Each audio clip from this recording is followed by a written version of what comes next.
नमस्कार साथियों।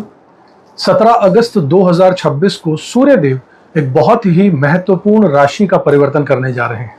इस दिन सुबह लगभग 8 बजे ही मान लीजिए, सूर्य देव कर्क राशि से निकलकर अपनी ही खुद की राशि सिंह राशि में प्रवेश कर जाएंगे। सिंह राशि सूर्य देव की अपनी खुद की राशि है, इसलिए यहाँ पर सूर्य को बहुत मजबूत स्थिति प्राप्त होने वाली है। सूर्य लगभग 1 महीने तक सिंह राशि में रहेंगे और इस दौरान मेष से लेकर मीन तक सभी राशियों के जीवन में अलग अलग तरीके के बदलाव देखने को मिल सकते हैं साथियों, जिसके बारे में अभी हम यहाँ पर डिस्कस करेंगे। लेकिन इस बार सूर्य का सिंह राशि में जो आना है, ये कोई साधारण गोचर नहीं है, क्योंकि सिंह राशि में सूर्य के साथ पहले से केतु देव मौजूद रहेंगे।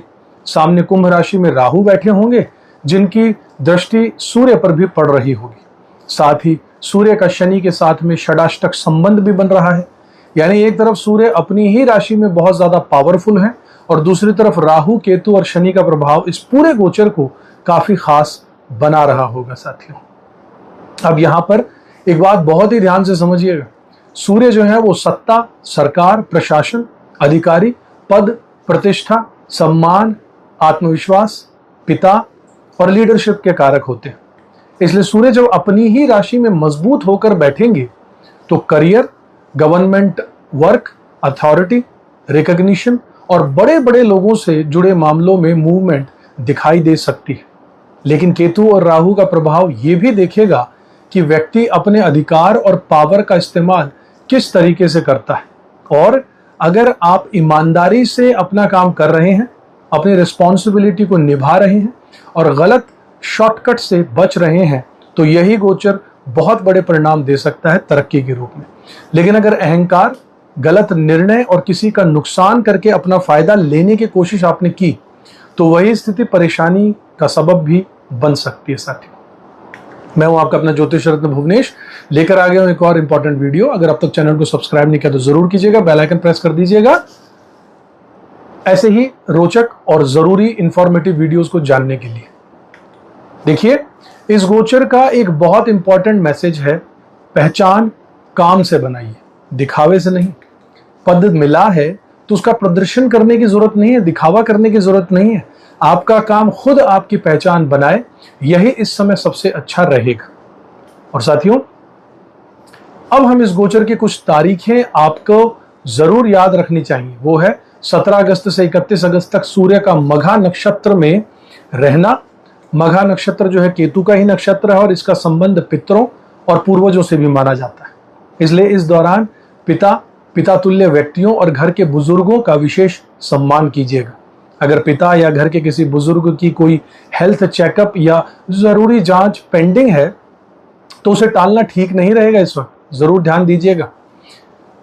इसके बाद 22 अगस्त की शाम बुध भी सिंह राशि में चले आएंगे, यानी कुछ समय के लिए सूर्य, बुध और केतु का प्रभाव एक साथ बनने वाला है। खासकर 22 तारीख और 23 अगस्त के आसपास सूर्य और केतु की युति काफी क्लोज रहेगी, नजदीक रहेगी। इसलिए इन 2-3 दिनों में कोई बहुत बड़ा डिसीजन, कोई बड़ा अनाउंसमेंट या फिर ऐसा फैसला जिसमें बहुत कुछ दांव पर लगा हो, उसे थोड़ा सोच समझ कर करना बेहतर रहेगा साथियों, इस बात का ध्यान रखिएगा। फिर 27 अगस्त की रात सूर्य और बुध की बहुत क्लोज युति बनेगी और बुध आदित्य योग का प्रभाव भी यहां पर मजबूत होगा। और इस समय आपकी इंटेलिजेंस, आपकी कम्युनिकेशन, बातचीत करने का तरीका, आपकी प्लानिंग और डिसीजन मेकिंग से जुड़े कामों में फायदा मिल सकता है। 31 अगस्त को सूर्य पूर्व फाल्गुनी नक्षत्र में प्रवेश कर जाएंगे। 7 सितंबर को बुध कन्या राशि में चले जाएंगे, अपनी राशि में। और 13 सितंबर की रात सूर्य अपने ही नक्षत्र उत्तर फाल्गुनी में प्रवेश कर जाएंगे। 13 सितंबर के बाद का समय सूर्य के प्रभाव की दृष्टि से काफी मजबूत रहने वाला है। इसलिए जिन लोगों के शुभ और जरूरी काम लंबे समय से अटके हुए हैं, वो इस समय का अच्छी तरीके से इस्तेमाल भी जरूर कर सकते हैं और जरूर कीजिएगा। यही हमारे वीडियोस का मंशा रहता है, आपको बताना। अब भैया जानते हैं मेष राशि से लेकर मीन राशि तक सूर्य का ये जो गोचर है, ये आपके लिए क्या खास लेकर आने वाला है। और ये राशिफल चंद्र राशि और लग्न दोनों पर के साथ ही आप देख सकते हैं। अगर आपको अपनी चंद्र राशि पता है तो उसी के अनुसार इस प्रेडिक्शन को देखिएगा, और अगर लग्न भी पता है तो उसके हिसाब से भी इस वीडियो को आप देख सकते हैं साथियों, दोनों पर यह लागू होगा। बात करता हूं अब धनु राशि वालों की। सेजिटेरियस साइन, धनु राशि, धनु लगन वाले मेरे साथियों, आपके लिए सूर्य भाग्य भाव में आ चुके हैं 9th हाउस में, और सूर्य आपके भाग्येश भी है, इसलिए ओवरऑल ये गोचर मजबूत है। लेकिन यहां पर पेशेंस यानी धैर्य रखना बहुत ज्यादा जरूरी होगा। पिता और गुरुजनों से वैचारिक मतभेद हो सकते हैं। अपनी बात सही होने पर भी हर बहस, हर आर्ग्यूमेंट जीतना जरूरी नहीं है। थोड़ा झुक जाना कई बार आपके लिए बहुत बेहतर होगा, आप ही के काम आएगा।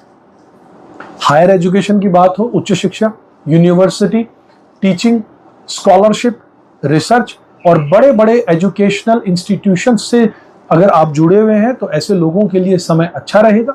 अगर स्कॉलरशिप, अप्रूवल, एडमिशन या फिर कोई भी एकेडमिक रिकॉग्निशन अगर पेंडिंग है तो प्रोग्रेस इसमें जरूर हो सकती है। इस बारे में ध्यान रखिएगा, इस बात का पूरा ख्याल रखिएगा साथियों। विवाह से जुड़ी हुई बातचीत अगर चल रही है तो भी यह समय सपोर्टिव रह सकता है। शादी की बात कहीं अगर चल रही है तो आगे बढ़ने के चांसेस होंगे। लेकिन एक बात समझिएगा, इस समय भाग्य की गति जो है वो आपकी उम्मीद से थोड़ी धीरे हो सकती है, इसलिए केवल भाग्य के भरोसे ही बैठना आपके लिए सही नहीं रहेगा। आपको अपनी मेहनत और रिस्पॉन्सिबिलिटी पर ज्यादा भरोसा करना ही होगा। भाग्य के भरोसे बिल्कुल मत बैठिएगा। अगर आप गवर्नमेंट या फिर एडमिनिस्ट्रेटिव पोजीशंस पर हैं, अधिकारी, उच्च अधिकारी पद पर हैं, अपनी ड्यूटीज पूरी ईमानदारी से जरूर निभाइएगा। अगर रेस्पॉन्सिबिलिटी ठीक से नहीं निभाई गई तो यही गोचर आपके करियर में एक बहुत बड़ी प्रॉब्लम भी आपके लिए लेकर आ सकता है। सूर्यदेव के गोचर का ये प्रभाव होगा। विदेश यात्रा हो, फॉरेन से इनकम के भी योग यहाँ पर बनते हुए नजर आ रहे हैं। दोनों चीजों में आपकी सूर्यदेव मदद करने वाले हैं। अपने पिता का सम्मान कीजिएगा। सूर्य को नियमित रूप से जल का अर्घ देना मत भूलिएगा, ये बहुत अच्छा उपाय रहेगा आपके लिए। तो अब दोस्तों, पूरे सूर्य के गोचर का सबसे इंपॉर्टेंट मैसेज एक बार समझ लीजिए, पूरे गहराई से सुनिएगा। देखिए, 17 अगस्त को सूर्य अपनी खुद की राशि सिंह में प्रवेश कर रहा है। सूर्य मजबूत है, इसलिए करियर, अथॉरिटी, गवर्नमेंट के जितने भी काम हैं, पहचान है, पद प्रतिष्ठा है, अचीवमेंट के लिए यह समय कई लोगों को बड़े अवसर दे सकता है। लेकिन साथ में केतु, राहु और शनि का प्रभाव भी यह तय करेगा कि इन सारी अपॉर्चुनिटीज का इस्तेमाल आप किस तरीके से करते हैं। इस बात पर बहुत निर्भर होगा। उनकी दृष्टि कहीं आपको असर डालेगी जरूर। इसलिए इस पूरे गोचर में अपने ईगो को कंट्रोल करना बहुत जरूरी है। सूर्य आत्मसम्मान है। अपनी पोजीशन का गलत इस्तेमाल मत कीजिएगा। किसी का नुकसान करके अपना फायदा लेने की कोशिश मत कीजिएगा। पिता और बुजुर्गों का सम्मान करना, मैं बार बार आपसे कह रहा हूं, बहुत जरूरी होगा। गवर्नमेंट और ऑफिशियल कामों में डॉक्यूमेंट्स को सही तरीके से रखना बहुत जरूरी होगा। हेल्थ को इग्नोर बिल्कुल मत कीजिएगा, खासकर जिन तारीखों की मैंने बात की है उसमें। उनके आसपास तो बड़े डिसीजन सोच समझकर लीजिएगा, हो सके तो टाल दीजिएगा। उन तारीखों का विशेष ध्यान रखिएगा। 17 से 31 अगस्त का मघा नक्षत्र का जो फेज है वो पिता, पितरों और बुजुर्गों के सम्मान के लिए बहुत महत्वपूर्ण है। 22 और 23 अगस्त के आसपास बड़े डिसीजंस में सावधानी रखनी ही होगी। 27 अगस्त के आसपास बुध आदित्य योग इंटेलिजेंस और अथॉरिटी को मजबूत कर सकता है। 2 सितंबर के आसपास कुछ राशि वालों के लिए रिलीफ का समय शुरू हो सकता है। 7 सितंबर के बाद में कई मामलों में क्लैरिटी बढ़ने वाली है और 13 सितंबर के बाद सूर्य के स्ट्रॉन्ग फेज का उपयोग रुके हुए शुभ कामों को आगे बढ़ाने के लिए किया जा सकता है। जरूर कीजिएगा। और अगर आप चाहते हैं कि सूर्य के पॉजिटिव रिजल्ट्स आपको ज्यादा और ज्यादा मजबूती से मिलें तो रविवार को सूर्य को जल अर्पित करना, पिता और पिता तुल्य लोगों का सम्मान करना, मैं बार बार कह रहा हूं, ये बहुत बड़ी रेमेडी है। जरूरतमंद की मदद कीजिएगा। अपनी श्रद्धा के अनुसार आदित्य हृदय स्त्रोत का पाठ जितना करेंगे उतना ही बहुत अच्छा रहेगा आपके लिए। ये सब एक अच्छे रेमेडीज में आते हैं। याद रखिएगा, सूर्य केवल पद और प्रतिष्ठा ही नहीं देते। सूर्य हमें यह भी सिखाते हैं कि जब हमारे पास पावर अगर आ जाए तो हम उसका इस्तेमाल करते किस तरीके से। इस गोचर में आपकी असली परीक्षा यही रहेगी कि अपने कॉन्फिडेंस को ईगो मत बनने दीजिएगा, अथॉरिटी को अरोगेंस मत बनने दीजिएगा और एम्बिशन को गलत रास्ते पर न जाने दीजिएगा। साथियों, ये बहुत जरूरी है। अगर आपने सही डायरेक्शन में मेहनत कर ली, अपनी रेस्पॉन्सिबिलिटी पूरी कर ली और अपने व्यवहार में अगर विनम्रता रख ली तो यही सूर्य का गोचर आपके करियर, रेस्पेक्ट, इनकम और पर्सनल ग्रोथ के लिए बहुत ज्यादा महत्वपूर्ण साबित हो सकता है। साथियों, अगर आपको यह राशिफल उपयोगी लगा हो तो वीडियो को लाइक जरूर कीजिएगा, शेयर कीजिएगा।